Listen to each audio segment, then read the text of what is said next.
శుభోదయం. మనం ఈరోజు 10వ తరగతిలోని 17వ పాఠమైనటువంటి స్వతంత్ర భారతదేశం అంటే స్వతంత్రం వచ్చిన తర్వాత 1947 నుంచి 1977 వరకు రాజకీయాల్లో వచ్చినటువంటి మార్పుల గురించి ఈరోజు మనం చర్చించుకోవడం జరుగుతుంది. 1947లో స్వతంత్రం వచ్చిన తర్వాత మొట్టమొదటిసారిగా సార్వత్రిక ఎన్నికలు నిర్వహించడం జరిగింది. ఇక్కడ మీకు డౌట్ వస్తుంది, మరి ఇంతకుముందు ఎన్నికలు నిర్వహించలేనా అంటే నిర్వహించినాం, కానీ అందరికీ ఓటు హక్కు అప్పుడు లేదు. 14% మంది మాత్రం ఓటు హక్కు ఉంటుండే. ఇంకో విషయం గుర్తుంచుకోవాలి, స్విట్జర్లాండ్ కూడా 1971 వరకు అక్కడ మహిళలకు ఓటు హక్కు ఇవ్వలేదు. మన భారతదేశం గొప్ప దేశం ఎందుకైంది? స్వతంత్రం వచ్చిన తర్వాత మొట్టమొదటిసారిగా అందరికీ ఓటు హక్కు ఇచ్చినాం. కుల, మత, వర్గ, లింగ, ప్రాంత భేదాలు లేకుండా అందరికీ 21 ఇయర్స్ నిండి అందరికి కూడా ఓటు హక్కు ఇచ్చినాము. ఎప్పుడు అది? 1947 తర్వాత సార్వత్రిక ఎన్నికలు, అందరికి కూడా ఎన్నికలు నిర్వహించినాం. కానీ అప్పుడు ఏంది, అనేక రకాల సమస్యలతో ఎన్నికలు నిర్వహించడం జరిగింది. ఏం సమస్య ఉండే? అప్పుడు గ్రామీణ ప్రాంతాల మహిళల గుర్తింపు ఉండేది కాదు. ఫర్ ఎగ్జాంపుల్, ఒక మహిళను ఏమంటుండే, ఒక భర్త వాళ్ళ భార్య అని పిలుస్తుండే, లేకుంటే కొడుకు వాళ్ళ అమ్మ అని పిలుస్తుండే, లేకుంటే తండ్రి వాళ్ళ కూతురు అని పిలుస్తుండే. అంటే మహిళలకు సపరేట్ గుర్తింపు అనేది లేదు, అదొక సమస్యగా ఉండే. రెండవది ఏంటి, అప్పుడు నిరక్షరాస్యత ఉండే. ఇటువంటి అనేక, అసలు ఎలక్షన్ ఎట్లా నిర్వహించాలి, ఎలక్షన్ నిర్వహిస్తే నిజంగా ఓటేస్తారా లేదా, అనేక అనుమానాల మధ్య మనం ఎన్నికలు నిర్వహించుకోవడం జరిగింది. అంటే ఈ విధంగా మొట్టమొదటిసారిగా సాధారణ ఎన్నికలు నిర్వహించింది 1952లో నిర్వహించడం జరిగింది. అంటే ఎందుకు మనము గుర్తులు పడవలసి సింబల్స్ పెట్టినామంటే, అప్పుడు నిరక్షరాస్యత ఉంది కాబట్టి వాళ్ళు ఉపయోగించే సామాన్లు, రోజు చూసేటువంటి సింబల్స్ మాత్రమే ఉపయోగించి మన ఎన్నికల సంఘం మొట్టమొదటిసారిగా ఎన్నికలు నిర్వహించడం జరిగింది. కొన్ని సమస్యలు ఎదురైనప్పటికీ విజయవంతంగా ఎన్నికలు నిర్వహించడం జరిగింది. ఇది మనకు సార్వత్రిక ఎన్నికల గురించి మనం ఇప్పుడు మాట్లాడుకున్నాం. నెక్స్ట్ ఏంటంటే ఏక పార్టీ విధానం. అంటే 1952లో జరిగిన ఎన్నికల్లోనూ ఇటు రాష్ట్రంలో కానీ అటు కేంద్రంలో కానీ, నెక్స్ట్ 1957 జరిగిన ఎన్నికల్లో కూడా, అంటే కేంద్రంలో కానీ రాష్ట్రంలో కానీ, నెక్స్ట్ 1962లో జరిగినటువంటి కేంద్రంలో రాష్ట్రంలో అన్ని ఈ 3 సార్లు జరిగిన సాధారణ ఎన్నికల్లో కాంగ్రెస్ పార్టీ మాత్రమే ఇటు రాష్ట్రాల్లో కానీ అటు కేంద్రంలో కానీ అధికారంలోకి వచ్చింది. కాబట్టి 15 సంవత్సరాలు కంటిన్యూగా ఒక పార్టీ మాత్రమే భారతదేశాన్ని పరిపాలించింది. కాబట్టి దీన్ని మనము ఏక పార్టీ విధానం అన్నాం. అసలు రాజ్యాంగ ప్రకారం మన భారతదేశంలో ఏముంది? బహుపార్టీ విధానం ఉంది. ఉన్నప్పటికీ 3 సార్లు కూడా కాంగ్రెస్ పార్టీ రాష్ట్రంలో కానీ కేంద్రంలో కానీ అధికారంలో కొనసాగింది. కాబట్టి దీన్ని మనం ఏక పార్టీ విధానం అని పిలుస్తాం. నెక్స్ట్ మనకు సామాజిక ఆర్థిక మార్పు. స్వతంత్రం వచ్చిన తర్వాత ఈ 30 ఇయర్స్లో మనకు సమాజంలో అనేక రకాల మార్పులు కనబడ్డాయి. ఫైనాన్షియల్, ఆర్థిక విషయాలు అనేక రకాల మార్పులు కనబడ్డాయి. భారతదేశం స్వతంత్రం వచ్చిన తర్వాత మొదటి పంచవర్ష ప్రణాళికలో మనం ఏం చేసినాము? వ్యవసాయానికి ఇంపార్టెన్స్ ఇచ్చినాం. రెండో పంచవర్ష ప్రణాళికలో మనం పరిశ్రమలకు ఇంపార్టెన్స్ ఇచ్చినాం. నెహ్రూ మాట చెప్తాడు మనకు, వ్యవసాయానికి అంటే వ్యవసాయం ఆర్థిక అంశమే కాదు, అక్కడ రాజకీయ, సామాజిక, ఆర్థిక రకాల అంశాల్లో అన్నీ ఉంటాయని చెప్పి జవహర్లాల్ నెహ్రూ చెప్పడం జరిగింది. అంటే మనము ఈ పంచవర్ష ప్రణాళికలు ఇంప్లిమెంట్ చేయడం వల్ల, ఒక వ్యవసాయానికి ఇంపార్టెన్స్ ఇవ్వడం వల్ల ఆ గ్రామీణ ప్రాంతాలలో సమాజంలో మార్పు వస్తుంది, ఆర్థికంగా మార్పు వస్తుంది, రాజకీయంగా మార్పు వస్తుందని చెప్పడం జరిగింది. అదేవిధంగా అక్కడ 3 అంశాలు మనం చూసుకోవచ్చు. ఒకటోది ఏంటి, ఇక్కడ భూ సంస్కరణలు. అంటే అప్పుడు చాలామంది భూస్వాములు ఉండే, భూ సంస్కరణ తీసుకురావాలి, ఎంత ల్యాండ్ ఉండాలని చెప్పి అంటే అనేక రకాల రిఫార్మ్స్ తీసుకొచ్చినాం మనం. రెండో అంశం ఇది, ఇక్కడ వ్యవసాయ సహకార సంఘాలు ఏర్పాటు చేసినాం మనం. ఇది ఏం చేస్తుంది? ఎరువులు ఇవ్వడం, విత్తనాలు ఇవ్వడం, లోన్లు ఇవ్వడం. అంటే గ్రామీణ ప్రాంతాలు ఉన్నటువంటి వ్యవసాయదారులను ఆర్థికంగా ఎంకరేజ్ చేయడానికి ఈ వ్యవసాయ సహకార సంఘాలు ఏర్పాటు చేయడం జరుగుతుందని. నెక్స్ట్ స్థానిక స్వపరిపాలన, లోకల్ గవర్నమెంట్ ఉండాలి. ఎందుకు ఉండాలి? రాజకీయంగా ఎదగడానికి. అంటే గ్రామ పంచాయతీ వ్యవస్థ ఉండాలి, జిల్లా పరిషత్ ఉండాలి, మండల పరిషత్ అని చెప్పి స్థానిక స్వపరిపాలన కూడా ఇంపార్టెన్స్ ఇవ్వడం జరిగింది. అంటే ఇక్కడ మనకు 3 అంశాలు గుర్తుంచుకోవాలి: భూ సంస్కరణలు, వ్యవసాయ సహకార సంఘాలు, స్థానిక స్వపరిపాలన. అంటే మూడు సంస్కరణలు తీసుకొచ్చినాం. అందులో ఒకటోది ఏంటి, జమీందారీ వ్యవస్థ రద్దు చేయడం జరిగింది. అంటే బాగా జమీందారులు ఉంటే జమీందారు వ్యవస్థ రద్దు అని చెప్పి చేయడం జరిగింది. రెండోది కౌలు విధాన సంస్కరణ, అంటే కౌలు ఎంత చెల్లించాలి, ఎట్లుండాలనే వ్యవస్థలో కొన్ని రిఫార్మ్స్ తీసుకురావడం కూడా జరిగింది. భూ పరిమితి విధానాలు, ఒక కుటుంబం ఎంత భూమిని కలిగి ఉండాలి, ఎంత లిమిట్ అనేది పెట్టింది.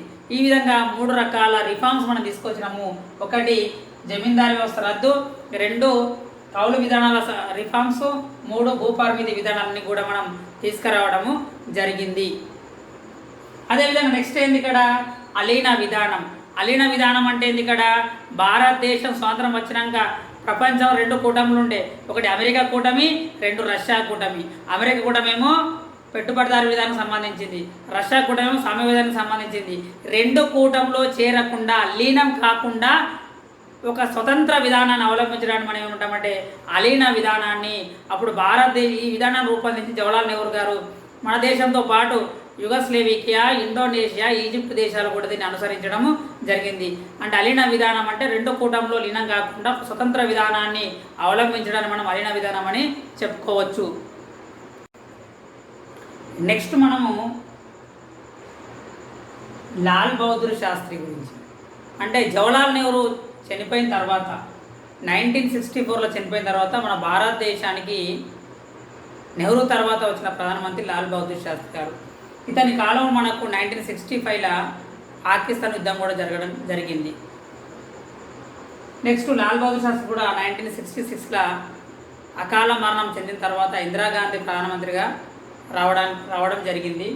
ఇక్కడ మనము హిందీ వ్యతిరేక ఉద్యమం వచ్చింది. ఎప్పుడు అది 1963లో అధికార భాష చట్టాన్ని తీసుకొచ్చినప్పుడు తమిళనాడులోని డిఎంకే పార్టీ ఆధ్వర్యంలో హిందీ వ్యతిరేక ఉద్యమం అనేది తీసుకొచ్చారు. ఇందులో భాగంగా వాళ్ళ హర్తాలు నిర్వహించారు, ధర్నా నిర్వహించారు, సమ్మెలు నిర్వహించారు. ఎక్కడైనా బోర్డుల పైన హిందీ రాజధాని మొత్తం దానికి నల్ల ఇంకు పోయడము, ఇట్లా అనేక రకాల కార్యక్రమాలు తమిళనాడులో హిందీ వ్యతిరేక ఉద్యమంలో భాగంగా అనేక కార్యక్రమాలు చేశారు. దీనికి తలొక్కినటువంటి కేంద్ర ప్రభుత్వం ఇంగ్లీష్లో కూడా కొంత వాళ్ళకు మినహాయింపులు కూడా ఇవ్వడం జరిగింది. ఇది కూడా మనకు రాజకీయాల్లో కీలక ఉద్యమం అని చెప్పుకోవచ్చు. నెక్స్ట్ ప్రాంతీయ పార్టీలు, అంటే ఇంత చదువుకున్నాం ఆల్రెడీ. 1952 కానీ 57 కానీ 62 కానీ 3 సార్లు కూడా ఇటు రాష్ట్రంలో కూడా కేంద్రంలో కాంగ్రెస్ పార్టీ అధికారంలోకి వచ్చింది. కానీ మొట్టమొదటిసారిగా 1967లో జరిగిన ఎన్నికల్లో కేరళలో, వెస్ట్ బెంగాల్లో, తమిళనాడులో ఒక 6-7 రాష్ట్రాల్లో మొత్తం కూడా ఏమైందంటే మొట్టమొదటిసారి కాంగ్రెస్ పార్టీ ఓటమి పాలైంది.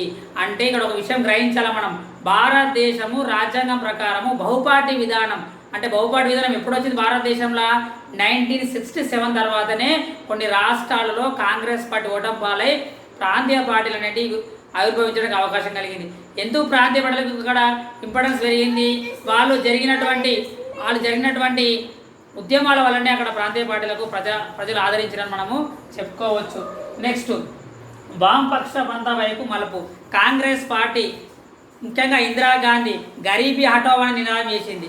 అంటే పేదరికాన్ని నిర్మూలించాలనే నినాదంతో ప్రజా ఆకర్షణ పథకాల ద్వారా ఇందిరాగాంధీ ఇండియానే ఇండియా, ఆ విధంగా ఇందిరాగాంధీ రాజకీయాల్లో ఒక గొప్ప మార్పు తీసుకురావడానికి అవకాశం కలిగింది. ముఖ్యంగా ఆమె బ్యాంకులను జాతీయకరణ చేయడం కానీ, గరీబీ హటావో ఇటువంటి నినాదాలతో మొత్తం కూడా అనేక రకాల రిఫార్మ్స్ను రాజకీయాల్లో తీసుకురావడానికి అవకాశం కలిగింది. నెక్స్ట్ మనకు అత్యవసర పరిస్థితి. 1972 ఎన్నికలు జరగాలి, కానీ ఒక సంవత్సరం ముందే పార్లమెంట్ ఎన్నికలు నిర్వహించింది ఇందిరాగాంధీ, ఘన విజయం సాధించింది. కానీ ఇది కోర్టు పోవడం వల్ల అలహాబాద్ కోర్టు ఇందిరాగాంధీ ఎన్నిక చెల్లదని కూడా తీర్పు ఇవ్వడం జరిగింది. ఈ విధంగా ఇటువంటి సమయంలో ఇందిరాగాంధీ అత్యవసర పరిస్థితి ప్రకటించింది. అత్యవసర పరిస్థితి అంటే ఏంది, ఇక్కడ ఎటువంటి ప్రశ్న అడగకుండా, వాక్ స్వాతంత్రం లేకుండా, ఏం అడగకుండా అందరూ తీసుకొని జైలు పట్టే అధికారము అత్యవసర పరిస్థితి ఉంది. మొత్తం అత్యవసర పరిస్థితి మనకు 3 రకాలు ఉండొచ్చు. రాజ్యాంగంలోని 352 అధికరణ ప్రకారం జాతీయ అత్యవసర పరిస్థితి ఉంది. 356 అధికరణ ప్రకారం రాష్ట్రపతి పాలన పెట్టవచ్చు ఒక రాష్ట్రంలో. 360 అధికరణము ఆర్థిక అత్యవసరం ఇప్పటి వరకు విధించలేదు. అంటే 352 అనే ఆర్టికల్ను 352 అధికరణ ప్రకారము జాతీయ అత్యవసర పరిస్థితి ప్రకటించడం జరిగింది. ఇది మనము కొంతమంది బ్లాక్ డే అంటే ఎమర్జెన్సీ చీకటి యుగంగా కూడా కొంతమంది పేర్కొనడం జరుగుతుంది రాజకీయ విశ్లేషకులు. నెక్స్ట్ మనకు 42వ రాజ్యాంగ సవరణ చదువుకుందాం. ఇది 42వ రాజ్యాంగ సవరణలో ముఖ్యంగా చెప్పుకోవాల్సింది ఏంటి, న్యాయస్థానాలు కూడా పార్లమెంటుకు లోబడి ఉండాలని చెప్పింది. రాష్ట్రాల కంటే కేంద్రానికి ఎక్కువ అధికారాలు ఉండాలని చెప్పింది. అంటే రాజకీయ కానీ సామాజిక ఆర్థిక చట్టాలు చేసినప్పుడు వాటికి న్యాయస్థానం రక్షణగా ఉండాలని చెప్పి ఆ తీర్పు 42వ రాజ్యాంగ సవరణలో పేర్కొనడం జరిగింది. అంటే ఈ మొత్తం కూడా పార్లమెంట్కి ఎక్కువ ఇంపార్టెన్స్ ఉండాలి, న్యాయస్థానం తక్కువ ఇంపార్టెన్స్ ఉందని చెప్పింది 42వ రాజ్యాంగ సవరణ. అనేక రకాల రాజ్యాంగంలో అనేక రకాల అంశాలు మనము పొందుపరచడం జరిగింది. ఈ లెసన్లో మనము 30 ఇయర్స్లో జరిగినటువంటి 1947 నుంచి 1977 జరిగినటువంటి రాజకీయ పరిణామాల గురించి మనము చర్చించుకోవడం జరిగింది.